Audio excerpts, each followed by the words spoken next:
Hello ghostly army, कैसे हैं आप सब। तो आज मैं एक्सप्लेन करूंगा डेविल्स डाइनर के पार्ट 2 को। तो अगर आपने इसका पार्ट 1 नहीं देखा है जाकर देख लेना। ये एक वियतनामीज हॉरर सुपरनैचुरल सीरीज है जो कि नेटफ्लिक्स के ऊपर अभी हाल ही में ही रिलीज हुई है।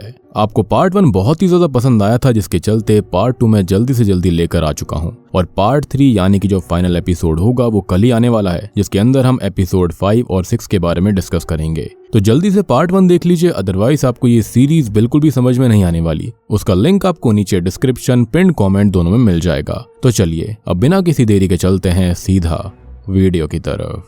तो डेविल्स डाइनर के तीसरे एपिसोड की शुरुआत मिन नाम के एक लड़के को दिखाते हुए होती है, जिसके पास एक पोलरॉइड कैमरा होता है और वो उससे अपने और अपने पिता की फोटो ले रहा होता है। उसके पिता असल में वेल्डिंग का काम किया करते। तब उसकी बातों से हम जान पाते हैं कि असल में आज मिन को उसके स्कूल के अंदर यंगेस्ट फोटोग्राफर का अवार्ड मिलने वाला था और वो इससे काफी खुश होता है। उसके पिता भी इस बात से काफी खुश होते हैं। पर उसी शाम अचानक से हमको दिखाया जाता है कि मिन की मौत हो गई है और उसके पिता हॉस्पिटल में उसके शव के पास खड़े होकर रो रहे थे। तब डॉक्टर उनको बताता है कि मिन ने स्कूल की सीढ़ियों के पास से कूदकर खुद को खत्म किया है। जिसको सुनने के बाद मिन के पिता बहुत ही ज्यादा आश्चर्यचकित रह जाते हैं। उन्हें तो इस बात पर भरोसा ही नहीं हो रहा था, क्योंकि मिन की जिंदगी में सब कुछ काफी अच्छा चल रहा होता है। वो अपने पिता से सब कुछ शेयर भी किया करता था और आज तो उसको अवार्ड भी मिलने वाला था, तो फिर वो ऐसा कैसे कर सकता था। ये सारी चीजें थी जो कि मिन के पिता को समझ में नहीं आती। और तभी डॉक्टर उनको ये बताता है कि मिन की उम्र के जितना ही उनका भी एक बेटा है, पर आज के टाइम पर बच्चों की जिंदगी काफी ज्यादा हार्ड हो चुकी है। पर तभी अचानक से ही मिन के पिता की नजर उसके बेटे की बॉडी पर पड़े हुए ब्रूजेस पर यानी कि कुछ निशानों पर पड़ती है, जिससे कि उनको लगता है कि मिन को किसी ने जान से मारा है और वो खुद को खत्म नहीं कर सकता।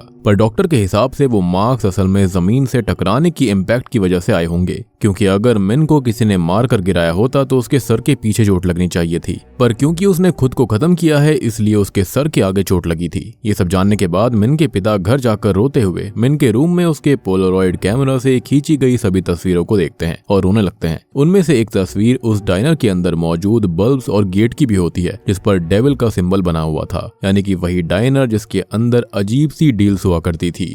तब मिन के पिता उस समय को याद करते हैं जब उन्होंने मिन को ये कैमरा गिफ्ट करा था, क्योंकि मिन को वो काफी समय से चाहिए था। उसने अपने पिता से कभी जिद नहीं करी थी, पर क्योंकि सच में वो एक बहुत ही अच्छे पिता थे, इसलिए उन्होंने खुद से ही मिन को वो एक सेकंड हैंड कैमरा खरीद कर दिया, जिससे कि मिन भी काफी खुश हो जाता है। अब अगले दिन मिन के पिता उसके स्कूल जाते हैं, क्योंकि उनको अभी भी भरोसा नहीं हो रहा था कि मिन ने खुद को खत्म कर लिया। वो इस बारे में मिन की टीचर से बात करते हैं, लेकिन उसकी टीचर इस बात को मानने से इनकार कर देती है कि स्कूल के अंदर किसी ने भी मिन को परेशान करा होगा। पर मिन के पिता के बहुत ज्यादा जिद करने पर जब वो कुछ सीसीटीवी फुटेजेस को चलाते हैं तो उसमें ऐसा लगता है कि जैसे कि मरने से पहले मिन काफी ज्यादा डरा हुआ था और कोई तो उसका पीछा कर रहा था, जिसने ही उसको जान से मार दिया होगा। पर जिस जगह पर से मिन कूदा था उस जगह पर कोई भी सीसीटीवी नहीं होता और इसलिए अभी ये पता नहीं चलता कि मिन के साथ आखिर हुआ क्या। पर इससे ज्यादा मिन की टीचर ने मिन के पिता के साथ कोऑपरेट करना बंद कर दिया था और अब वो उनको मिन का जीता हुआ अवार्ड देकर उन्हें वहां से जाने के लिए कहती है, क्योंकि वो किसी भी हाल में अपने स्कूल की रेप्यूटेशन गिरने नहीं देना चाहती थी।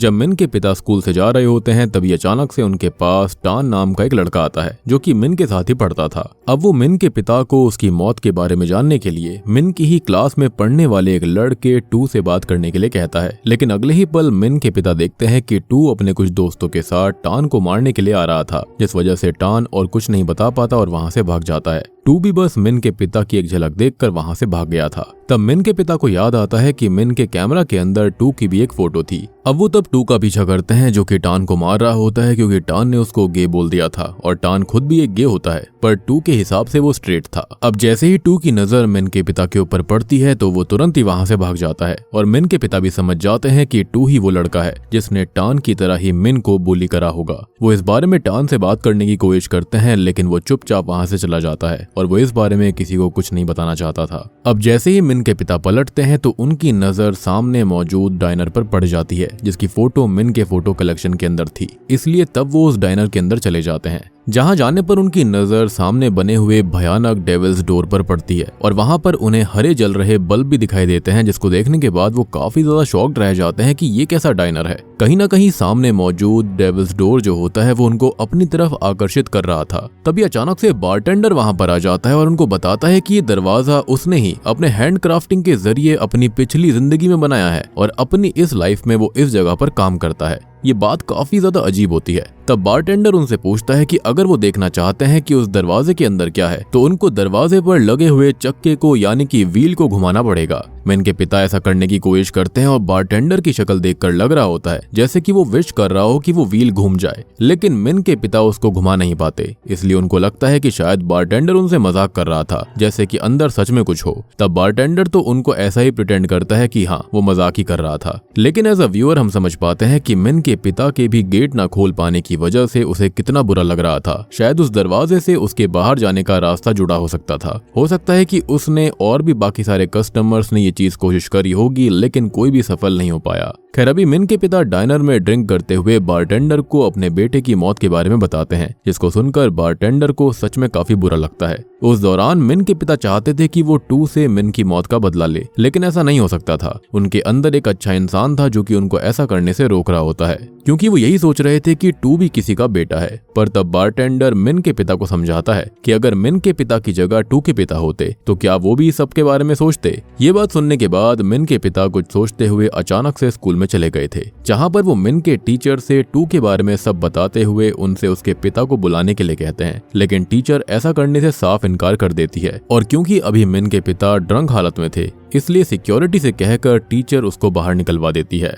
अब तभी वो वापस से डाइनर की तरफ जाने लगता है। मीनवाइल हम बारटेंडर को डाइनर के अंदर एक ब्लैक मम्बा स्नेक को काटकर उसका दिल निकालते हुए देखते हैं, जिसको उसने एक वाइन शॉट ग्लास में पहले से ही डाल दिया था। अब मिन के पिता के वापस आने पर जब वो उससे बात करता है तो उसे समझ आ जाता है कि टू के पिता जरूर ही स्कूल में कोई बड़े स्टेक होल्डर होंगे और इसलिए स्कूल वाले भी इस केस को दबाने की कोशिश कर रहे हैं। इसलिए अब वो मिन के पिता को समझाता है कि अगर वो उसकी जगह होता तो वो अपने बेटे की मौत का बदला जरूर लेता। और तब मिन के पिता को ये बात समझ में नहीं आ रही थी कि वो किस तरह से मिन की मौत का बदला ले सकता है। तब बारटेंडर उनसे बात करते हुए मिन का कैमरा लेता है और उससे अचानक से मिन के पिता की एक फोटो खींचता है, जिसमें मिन के पिता ने अपने फेस के सामने अपना हाथ अड़ा दिया था। पर अब जैसे ही बारटेंडर अपने पास मौजूद एक नुकीले ऑब्जेक्ट से उस फोटो के अंदर उस हाथ के अंदर उसे घुसाता है, वैसे ही मिन के पिता के हाथ में भी सच में दर्द होने लगता है। और जब बारटेंडर इस टूल को और ज्यादा पेनिट्रेट करता है तो उस फोटो और मिन के पिता के हाथ से खून आने लगता है, यानी कि ये क्लियरली ब्लैक मैजिक था, जिसको देखकर मिन के पिता के होश उड़ गए थे। आगे बारटेंडर उन्हें वही स्नेक हार्ट वाली वाइन ऑफर करता है, लेकिन मिन के पिता ऐसे किसी से बदला लेना नहीं चाहते थे। वो सही तरीकों का इस्तेमाल करना चाहते थे और इसलिए अभी वो वहां से चले जाते हैं। घर वापस जाकर वो फोटोज देखते हुए एक टाइम के बारे में सोचते हैं और कहानी अब फिर से पास्ट में चली जाती है, जहां पर मिन अपने रूम में बैठा हुआ था और कुछ सोच रहा था। फिर जब उसके पिता उसके पास आते हैं तो वो उनसे पूछता है कि क्या हो अगर वो उनको ये बता दे कि वो एक गे है। लेकिन असल में मिन के पिता को इस बात से कोई भी फर्क नहीं पड़ता था, क्योंकि वो उनका बेटा है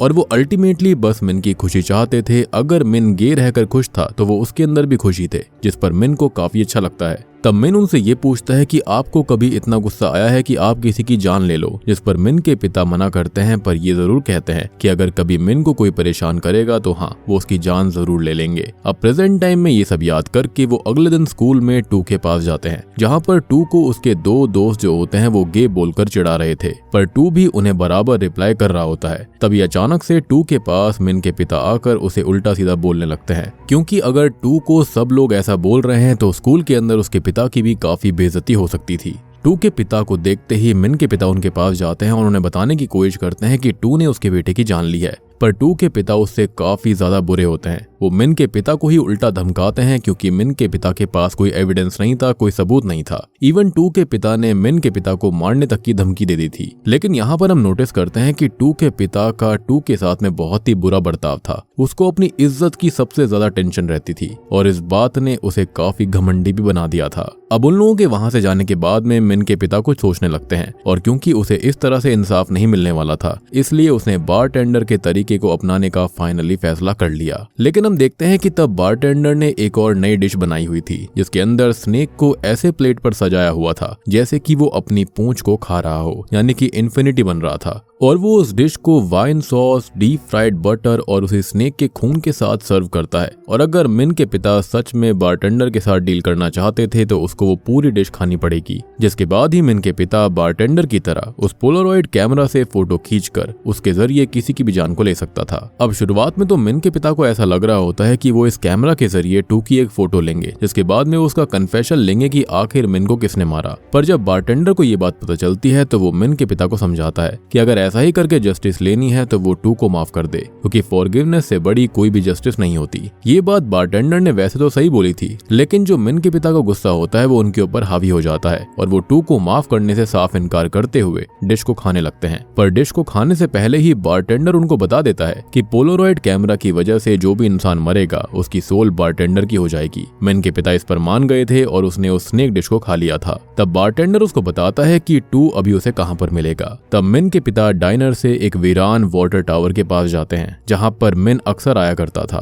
और वो जगह उसके स्कूल के पास ही थी। टू भी अभी वहां पर अकेले आया होता है। अब मिन के पिता तब पहले तो उसकी फोटो खींचते हैं और बाद में उससे बात करने के लिए उसको रोकने की कोशिश करते हैं, लेकिन टू इतना ज्यादा डर जाता है कि वो वाटर टावर पर चढ़े जा रहा था। तब मिन के पिता गुस्से में आकर टू की फोटो को पैरों के पास से मोड़कर उसकी टांग तोड़ देते हैं और अब वो खुद ऊपर जाकर टू से कन्फेस करने के लिए कहते हैं कि उसने ही मिन को मारा। पहले तो टू इस बात को एक्सेप्ट ही नहीं करता, पर बाद में जब मिन के पिता टू की फोटो को कोहनी से तोड़कर टू के सामने उसके हाथ को बुरी तरह से रप्चर कर देते हैं तो डरते हुए टू बताता है कि वो मिन को मारना नहीं चाहता था, ये तो खाली एक हादसा था। वो बस उससे अपनी और उसकी कुछ खींची हुई फोटोज को वापस ले रहा था जो कि मिन के पास ही थी और असल में वो दोनों तो एक दूसरे से प्यार करते थे। जी हाँ, और ये सुनने के बाद तो मिन के पिता के होश उड़ जाते हैं। अब वहां से कहानी पास्ट में लगभग 6 महीने पीछे जाती है, जहां पर टू को उसके पिता ने ही मारा था। इस बात की वजह से वो काफी रो रहा होता है। तब मिन उसके पास आकर उसकी फोटो खींचता है और उससे अच्छे से बात करने लगता है। तो शुरुआत में तो टू उसके ऊपर गुस्सा कर रहा था, इसलिए तब मिन भी उसकी जेब में उसकी फोटो डालता है और बस इतना कहकर चला जाता है कि जब उसका बात करने का मन करे तब वो उसे आकर बात कर सकता है। टू को भी कहीं ना कहीं मिन से बात करके सच में काफी अच्छा लगा था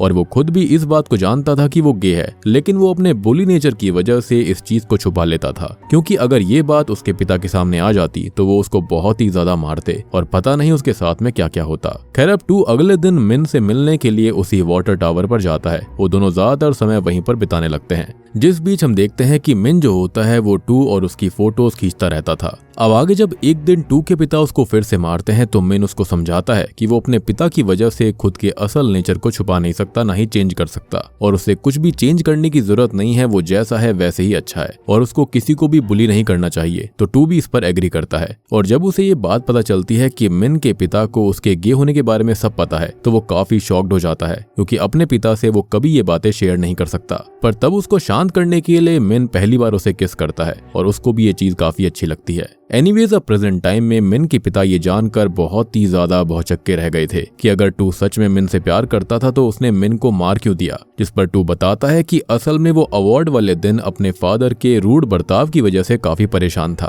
अब उस दिन के सीन में हम देख पाते हैं कि टू के पास मिन बैठा होता है और वो उसको समझा रहा था कि वो अपने पिता को किसी तरह से समझा लेगा, बस उसको हिम्मत करने की जरूरत है। लेकिन टू इस बात से काफी ज्यादा डरा हुआ था, इसलिए मिन फैसला करता है कि वो खुद ही आज अवार्ड लेते समय उनके साथ वाली फोटोज को चलाएगा और वो टू को स्पेशल थैंक्स भी करेगा कि वो उसकी लाइफ में आया। और क्योंकि उस समय पर टू के पिता भी स्टेक होल्डर्स होने की वजह से वहां पर आने वाले थे और सबसे बड़ी बात कि वहां पर इतने सारे लोग होते जिसकी वजह से टू के पिता उसको कुछ नहीं कह सकते थे। तो बाद में टू जाकर उनसे अकेले में बात कर सही से सब कुछ उन्हें समझा सकता है, पर टू इस बात के लिए साफ इनकार कर देता है और मिन के साथ अपने रिश्ते को खत्म करने की बात करता है, क्योंकि वो अपने पिता से बहुत डरता था। पर मिन उसको समझाने लगता है कि वो अपने पिता से कब तक ही इस चीज को छुपा सकता है। तो इस बात पर टू को और गुस्सा आ जाता है और उसने मिन को एक चांटा भी मार दिया था। पर तब भी मिन उससे प्यार से बात करते हुए उसे इस बात को एक्सेप्ट करने के लिए कहता है। अब इतने में ही होता यह है कि वहां पर टू के साथ के जो 2 बुली दोस्त होते हैं वो आ जाते हैं, जिनके सामने बेइज्जती के डर की वजह से टू ऐसा दिखाता है जैसे कि मिन उसको प्रपोज करने आया हो। और इस बात से गुस्सा होते हुए वो दोनों बुली लोग जो होते हैं वो मिन को बहुत ही बुरी तरह से मारते हैं। टू को ये सब देखकर बुरा तो लग रहा होता है, पर अभी वो यही चाहता था कि मिन उससे दूर हो जाए, लेकिन मिन की आंखों में उसे दिख जाता है कि वो टू से दूर नहीं होना चाहता। उस समय पर टू उन दोनों बुलीज को शांत करवाने की की कोशिश करता है, लेकिन मिन को टू की यह हरकत बिल्कुल पसंद नहीं आई थी और अभी टू उससे उनकी पुरानी फोटोज भी लेना चाहता था। इसलिए मिन वहां से भागते हुए ऊपर वाले फ्लोर पर चला जाता है और यहीं का सीन सीसीटीवी के अंदर आया था। लेकिन तब टू के बुली साथी उसका पीछा करते हुए ऊपर आने लगते हैं और टू की इस हरकत की वजह से सच में मिन को बहुत बुरा लग रहा था और इसलिए उसने उस फ्लोर की स्टेयर से कूदकर खुद को खत्म कर लिया। अब ये सब प्रेजेंट में जानने के बाद में मिन के पिता रोने लगते हैं। तब टू उससे माफी भी मांगता है क्योंकि वो कहीं ना कहीं मिन की मौत का जिम्मेदार खुद को मान रहा था। उसके हिसाब से अगर वो अपने पिता से इतना नहीं डरता तो शायद आज मिन जिंदा होता। अब तभी मिन के पिता जो होते हैं वो रोते हुए उसे माफ कर देते हैं और उसकी फोटो जो होती है यानी कि जो उन्होंने पोलरॉइड कैमरा से खींची थी वो टू की ही जेब में रख देते हैं और वहां से ये बोलकर चले जाते हैं कि टू को उनसे माफी मांगने की जरूरत नहीं है। और तभी टू उस फोटो को देखते हुए मिन से माफी मांगता है और अपने और मिन के बेस्ट पलों को याद करते हुए वो फोटो को मोड़कर अपनी ही गर्दन तोड़ लेता है। यानी कि वो समझ गया था कि इस फोटो के अंदर काला जादू करा गया था और इस तरह से वो खुद के गिल्ट को दूर करता है। उससे होता यह है कि उसकी मौके पर ही मौत हो जाती है और उसकी सोल को हम देखते हैं जो कि डाइनर के बल्ब के अंदर चली गई थी।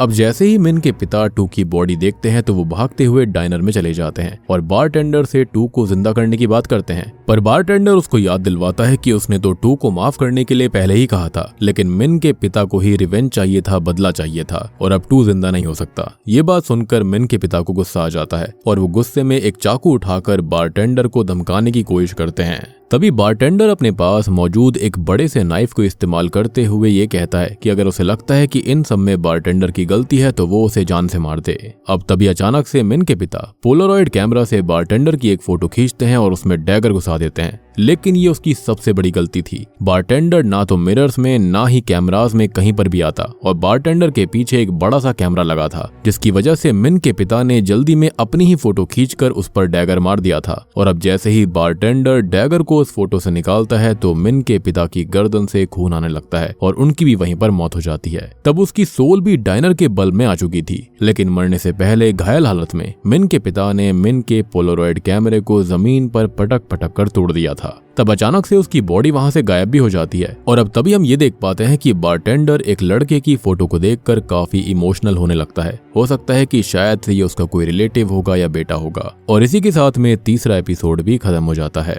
तो चौथे एपिसोड की शुरुआत में हम थंग नाम के एक बच्चे को देख पाते हैं जिसकी माँ उसको अपने साथ लेकर काम पर गोल्ड फिशेस बेचने के लिए जा रही थी। और आज असल में थंग का बर्थडे भी होता है तो वो जू जाने के लिए जिद करने लगता है और थंग की माँ भी उसके बचपने को देखकर काफी खुश होती है। ये लोग साइकिल से जा रहे थे। थंग को गिफ्ट के तौर पर उसकी माँ ने गूसबेरीज का एक डब्बा दिया था क्योंकि थंग को गूसबेरीज काफी पसंद होती है। अब होता यह है कि चलती बाइक पर ही थंग डब्बे को खोलने की कोशिश करने लगता है, लेकिन जब उसकी माँ उसको रोकने की कोशिश कर रही होती है उसका ध्यान थोड़ा सा भटक जाता है और तभी एक कार से टकराने की वजह से उनका काफी बुरा एक्सीडेंट होता है, जिसके अंदर थंग की माँ की तो मौके पर ही मौत हो जाती है और थंग को कुछ लोगों ने उठाकर साइड कर दिया था। अब कहानी यहाँ से शिफ्ट होकर एक गंदे से घर में आती है जहाँ पर हम थंग को देख पाते हैं जो कि एक स्लम एरिया में रहता है और उसको ग्लू स्निफिंग करने की आदत है। जो गोंद असल में टायर पंक्चर के अंदर इस्तेमाल करी जाती है उसी के वो नशे किया करता था। वो हर टाइम नशे में डूबा रहता। आज असल में उसका बर्थडे होता है, वो 30 साल का हो चुका था और आज ही उसकी माँ की बरसी भी होती है। कहीं ना कहीं उसका ये मानना था कि अगर उस दिन गाड़ी वाले की वजह से उसकी माँ की मौत नहीं हुई होती तो आज वो कुछ और ही इंसान होता।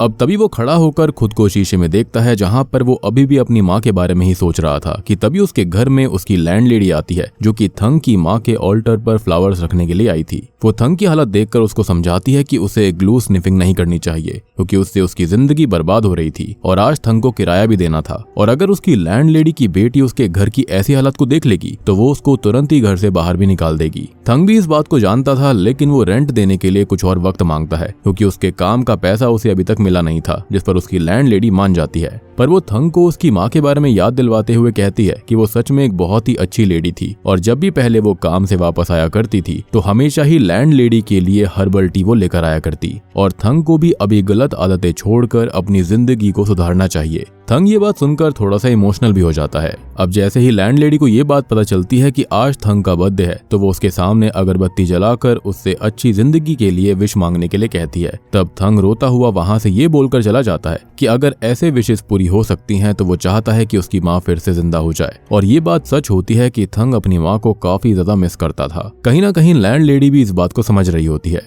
खैर अब थंग फिर से ग्लू स्निफिंग करते हुए अपने कंस्ट्रक्शन साइट पर यानी कि काम पर चला जाता है, जहां पर उसके काफी ज्यादा लेट आने की वजह से उसके मालिक उसको बहुत डांटते हैं। इवन जो वर्कर्स के लिए ब्रेकफास्ट आया हुआ था वो भी थंग को नहीं करने दिया जाता, जिससे कि थंग को काफी बुरा लग रहा था। लेकिन इन सब में कहीं ना कहीं उसकी ही गलती होती है। खैर अब काम करने के लिए जब वो पहले फ्लोर पर जाता है तो वहां पर भी वो ग्लू स्निफिंग करने लगता है, जिससे कि खतरनाक नशे होने की वजह से उसका पैर सीढ़ियों के कोने पर रखी हुई एक ईंट पर पड़ता है, जो कि थंग के मालिक के पास जाकर गिरती है। उसके मालिक की जान सच में जाते जाते बची थी, इसलिए अब वो थंग के ऊपर बहुत ही ज्यादा गुस्सा करता है और उसको काम से निकाल देता है। उसने थंग के पहले के काम के पैसे भी उसको नहीं दिए थे। और सबसे शॉकिंग चीज कि थंग के जो कोवर्कर्स होते हैं वो भी उसके ऊपर थूकते हैं और उसे चिढ़ाते हुए हैप्पी बर्थडे कहते हैं। जिसके बाद हम थंग को काफी जगह पर जाते हुए देखते हैं। वो पैसे कमाने के लिए जबरदस्ती भी लोगों की हेल्प करने की कोशिश करता है ताकि वो रेंट दे पाए, लेकिन उसका हुलिया इतना खराब होता है कि कोई भी उसको ना तो काम पर रखना चाहता था और ना ही उससे बात करना चाहता था। अब रात में हम देखते हैं कि वो एक गली के अंदर ग्लू स्निफिंग कर रहा होता है, जिसके बाद थंग वहां पर एक लड़की को एड्रेस बताते हुए उसकी हेल्प करने की कोशिश करता है। लेकिन वो लड़की उसे कोई चोर या फिर मवाली समझ रही थी और जिससे वो फोन पर बात कर रही होती है वो उसको थंग के बारे में उल्टा सीधा बोलने लगती है। और तब उसको भी काफी गुस्सा आ जाता है और वो सच में उस लड़की का पर्स चुराकर वहां से भागने लगता है, जहां पर रास्ते में 2 लोगों ने उसे रोकने की कोशिश करते हुए उसे मारा भी था। लेकिन वो जैसे तैसे वहां से भागकर उसी डाइनर में आकर छुप जाता है, जिसको अभी तक हम देखते हुए आ रहे हैं। अब बारटेंडर भी तब थंग की मदद करता है और उसके बारे में उसका पीछा कर रहे लोगों को नहीं बताता। उन लोगों के वहां से जाने के बाद जब थंग बाहर आता है तो सबसे पहले वो चुराए गए बैग को चेक करता है, जिसके अंदर खाली मेकअप का सामान था। और थंग को इससे काफी रिग्रेट होता है कि उसे शायद पर्स की जगह पर उस लेडी के मोबाइल को छीनना चाहिए था। अब बारटेंडर भी ये सब देख रहा होता है और वो थंग को वोडका पीने के लिए देता है, क्योंकि कहीं ना कहीं वो समझ गया था कि थंग की जिंदगी सही नहीं चल रही और उसने पहली बार चोरी करी है। वो दोनों अब साथ में काफी देर तक ड्रिंक करते रहते हैं और थंग बारटेंडर को अपनी जिंदगी के बारे में सब बताता है और ये भी कहता है कि अगर उसकी माँ आज जिंदा होती तो शायद वो पूरी तरह से कंप्लीट आदमी होता। ये सुनने के बाद बारटेंडर कुछ सोचते हुए थंग के सामने एक गूसबेरीज का बक्सा रखता है, जो कि बिल्कुल उसी गूसबेरी के बक्से की तरह था जैसा बक्सा बचपन में थंग को उसकी माँ ने गिफ्ट में दिया था। और देखो यहाँ पर जो कुछ भी थंग कर रहा होता है ना, वो बाय चॉइस कर रहा था। इंसान के पास हमेशा 2 चॉइसेस होती हैं, या तो वो अच्छी राह पर जा सकता है या फिर गलत रास्ते पर। लेकिन होता है ना कि इंसान को इविलनेस जो होती है, गलत रास्ता होता है, वो जल्दी आकर्षित करता है। तो यहाँ पर थंग के साथ वही था। एनीवेज अब उस बक्से को देखने के बाद थंग काफी शॉक्ड हो गया था। वो बारटेंडर से जानना चाहता था कि ये बक्सा उसके पास कैसे आया। खैर अभी बारटेंडर उसको उसके अंदर से एक गूसबेरी निकाल कर देता है और बताता है कि कुछ स्मेल्स और कुछ टेस्ट होते हैं वो हमें हमारी यादों के किसी भी कोने में टेलीपोर्ट कर सकते हैं, जो कि काफी डीप बात होती है। खैर अब थंग जैसे ही उस बेरी को स्मेल करता है तो उसको उसकी माँ का एक विजन दिखाई देता है, जिसको देखने के बाद वो बारटेंडर से जानना चाहता था कि वो असल में है क्या। लेकिन बारटेंडर इस बात का जवाब ना देकर उसको बस ये सजेस्ट करता है कि उसे गूसबेरीज को खाना नहीं है, बस उसको लिक करना है। और थंग भी तब ऐसा ही करता है और जैसे ही वो ऐसा करता है वैसे ही वो अचानक से उस समय में पहुंच जाता है जब वो लड़की उसके बारे में गलत सोचकर कॉल पर उसके बारे में उल्टा सीधा बोल रही थी, जिसका उसने बैग चुराया था।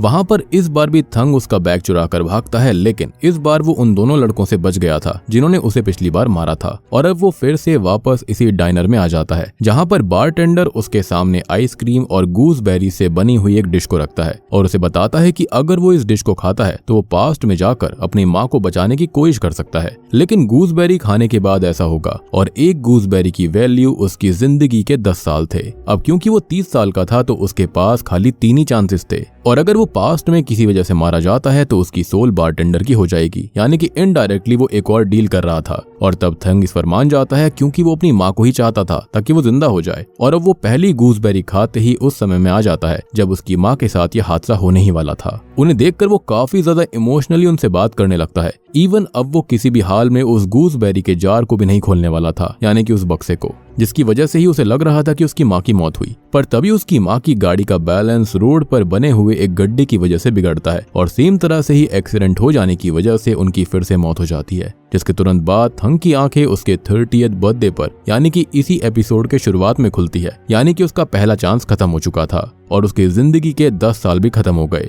मतलब ये कह लो कि डेविल ने उसकी सोल को 3 हिस्सों में बांट दिया था, जिसका एक हिस्सा ऑलरेडी खत्म हो चुका है। खैर अब वो अपनी माँ को फिर से ना बचा पाने की वजह से काफी दुखी था। अब क्योंकि सब एकदम सेम वे में हो रहा था, इसलिए थंग अभी अपनी लैंडलेडी के आने से पहले ही घर से बाहर निकल जाता है। वो इस बार टाइम पर काम पर पहुंच गया था, जिससे कि उसको डांट नहीं पड़ती। पर जब वो काम के टाइम नशे कर रहा होता है तब उसे वो सीन याद आता है जब उसकी गलती की वजह से ईंट उसके बॉस के ऊपर गिरते गिरते बची थी। अब असल में उस समय पर एक वाटर कंटेनर ईंट के पास रखा था और थंग का पैर उस पर लगने की वजह से ही वो ईंट नीचे गिर गई। तब थंग उस कंटेनर को उठाकर दूसरी जगह रखने की कोशिश करता है, लेकिन कंटेनर के भारी होने की वजह से वो उसे संभाल नहीं पाता और एक बार फिर से वो ईंट उसके बॉस के ऊपर गिरते गिरते बचती है और अब उसको फिर से काम से निकाल दिया गया था। थंग को इससे बहुत बुरा लगता है और फिर वो अपना पूरा टाइम बस ग्लू स्निफिंग करने लगता है। अब रात में जब वो स्ट्रीट पर होता है जहां पर वो लड़की कॉल पर बात कर रही थी, तो इस बार थंग उसके बैग की जगह उसका मोबाइल ही छीन लेता है और सीधा डाइनर में आ जाता है। वो अपनी माँ को नहीं बचा पाया था, इसलिए वो डाइनर के ऊपर गुस्सा हो रहा था। तब बारटेंडर उसको समझाता है कि ये बस उसका भ्रम है कि वो किसी की मौत को बदल सकता है। ये इवेंट चेंज नहीं हो सकते। मौत और जन्म कुछ बड़े इवेंट्स होते हैं जिनको इतनी आसानी से चेंज नहीं करा जा सकता, पर वो खुद को आने वाले कल के लिए बेहतर बना सकता है। लेकिन थंग फिर भी अपनी माँ को बचाने की कोशिश करना चाहता था। बारटेंडर उसको समझाने की कोशिश करता है कि शायद उसे ऐसा नहीं करना चाहिए, उसे पास्ट को चेंज ना करके अपने प्रेजेंट को चेंज करना चाहिए। पर तभी अचानक से डाइनर में सारी चीजें हिलने लगती है, जिससे कि बारटेंडर समझ जाता है कि वो डेविल नहीं चाहता कि बारटेंडर किसी को कुछ भी समझाए, इसलिए अब बारटेंडर भी थंग को वो गूसबेरी दे देता है। लेकिन इस बार भी पास्ट में जाकर वो अपनी माँ को नहीं बचा पाता और उसकी आंख फिर से 30th बर्थडे पर खुलती है। लेकिन इस बार वो चीजों को पहले से थोड़ा सा बेहतर करता है। वो अपने काम टाइम पर जाता है और वहां भी कोई गलती नहीं करता। और सबसे बड़ी बात कि आज वो नहा भी लिया था और उसका बॉस भी आज उसको सही से ट्रीट कर रहा होता है। अब बॉस को तो शुरुआत में लगता है कि थंग ने शायद से ग्लू को चेंज कर दिया होगा, जिसकी वजह से आज उसके ऊपर ग्लू स्निफिंग का असर नहीं दिख रहा। लेकिन जब थंग उसको बताता है कि आज उसका बर्थडे है और उसने ग्लू स्निफिंग नहीं करी है, तो उसका बॉस उसको सैलरी और कुछ एक्स्ट्रा पैसे भी देता है और वार्न करता है कि अगर उसने वापस से ग्लू स्निफिंग करी तो वो उसकी नाक काट देगा। ये देखकर थंग थोड़ा सा इमोशनल हो गया था कि उसका बॉस उसकी केयर तो करता है। खैर अब वो आगे अपने काम से निकलकर खुद ही लैंडलेडी के घर पर जाता है, जहां पर वो इस मंथ का किराया उसे देने आया था। साथ ही साथ एक हर्बल टी की बोतल भी वो उसको देता है और ये वही हर्बल टी की बोतल होती है जो कि उसकी माँ उसे हमेशा दिया करती थी, यानी कि लैंडलेडी को। अब पहले तो लैंडलेडी को लग रहा होता है कि थंग ये सब कहीं से चुरा कर लाया होगा, पर थंग उसको अपने काम के बारे में बताता है, जिससे कि लैंडलेडी काफी खुश होती है और उससे उसकी माँ के बारे में बात करने लगती है। और आज थंग अपनी माँ के ऑल्टर के लिए भी गिफ्ट लेकर आया था। खैर अब वो अपनी माँ से पहले तो माफी मांगता है और बाद में उनके लिए लाई हुई गोल्ड फिश एक फिश टैंक में डाल देता है। और इस बार ऐसा लग रहा था कि जैसे शायद थंग फिर से पास्ट में ना जाकर अपनी प्रेजेंट की जिंदगी को सुधार लेगा। लेकिन जब शाम में उसको अपनी माँ की बहुत याद आती है, तो वो उनकी और अपनी फोटो लेकर रोते हुए फिर से बारटेंडर के पास डाइनर में पहुंच गया था और बारटेंडर से वो गूसबेरी मांगता है। तब बारटेंडर उसको फिर से समझाने की कोशिश करता है कि उसे ऐसा नहीं करना चाहिए, वो अपने प्रेजेंट को सुधार रहा है, जो कि अच्छी बात है। पर थंग उससे ये पूछता है कि क्या उसने किसी को कभी नहीं खोया, जिस पर बारटेंडर बताता है कि एक समय पर उसने भी उस इंसान को खोया था जिसको वो सबसे ज्यादा पसंद करता था। उस समय उसके पास 2 जनों में चॉइस थी जिनको वो बहुत प्यार करता था और उसको किसी एक को ही बचाना था और उसने भी एक डील को एक्सेप्ट करा था, जबकि वो खुद भी उसका कंक्लूजन पहले से जानता था। बारटेंडर अब खुद भी समझ जाता है कि वो थंग को किसी भी तरह से नहीं समझा सकता। थंग को सब कुछ खुद ही समझना पड़ेगा, इसलिए वो उसको गूसबेरीज का डब्बा ही दे देता है, जिसको लेकर थंग बहुत खुश था। अब हमको दिखाया तो नहीं जाता कि थंग ने उन गूसबेरीज का इस्तेमाल किया या फिर नहीं, पर तभी डाइनर के एक बल्ब के अंदर एक सोल आ जाती है, जिसको देखकर बारटेंडर शॉक्ड रह गया था। और अभी वो अपने डैड की फोटो के पास वोडका और सिगरेट रखकर उन्हें बर्थडे विश कर रहा होता है कि तभी डाइनर के डिमोनिक गेट से अजीब सी आवाजें आने लगती हैं और बारटेंडर की आंखों से खून निकलने लग चुका था। और ऐसा इसलिए था क्योंकि शायद उसने भी एक डील करी थी और उसने यहाँ पर डेविल के विक्टिम को यानी कि थंग को समझाने की कोशिश करी और उसने उसको गूसबेरी का डब्बा ही दे दिया था। तब बारटेंडर जोर जोर से चिल्लाने लगता है और उसकी बॉडी अपने आप जलने लगती है। तब वो रोते हुए उस गेट के पास आकर माफी मांगता है और तभी उसकी बॉडी नॉर्मल हो जाती है, यानी कि डेविल ने उसे एक और मौका दिया था। और मुझे ऐसा लग भी रहा था कि जो गेट है ना, ये हंस रहा होता है उसकी कंडीशन पर, जिसके साथ ही चौथा एपिसोड भी खत्म हो जाता है। तो दोस्तों ये थी एपिसोड 3 और एपिसोड 4 की कहानी। उम्मीद करता हूँ कि अब तक की कहानी आपको पसंद आ रही होगी और जो आखिरी के 2 एपिसोड्स हैं उस पर भी काम ऑलरेडी चालू हो चुका है, वो वीडियो भी जल्दी आने वाली है। तो जल्दी से इस वीडियो को ढेर सारे लाइक कर दीजिए, कम से कम 10,000, और वीडियो के ऊपर 500 कमेंट कमेंट कर दो ताकि मैं फटाफट उस पर काम करके आपके सामने वीडियो लेकर आऊंगा। उम्मीद करता हूं कि अब तक की कहानी और मिस्ट्री आपको समझ में आ रही होगी। बात रही थियोरीज के बारे में, तो अगली वीडियो के अंदर हम ढेर सारी थियोरीज के बारे में जरूर डिस्कशन करेंगे। तो वीडियो पसंद आई है तो लाइक कर दीजिए, चैनल के ऊपर नए हैं तो सब्सक्राइब कर लो ताकि अगली वीडियो की नोटिफिकेशन आपके पास जल्दी से जल्दी आएगी। तो मैं आप सबको मिलता हूँ फाइनल पार्ट के साथ में, तब तक के लिए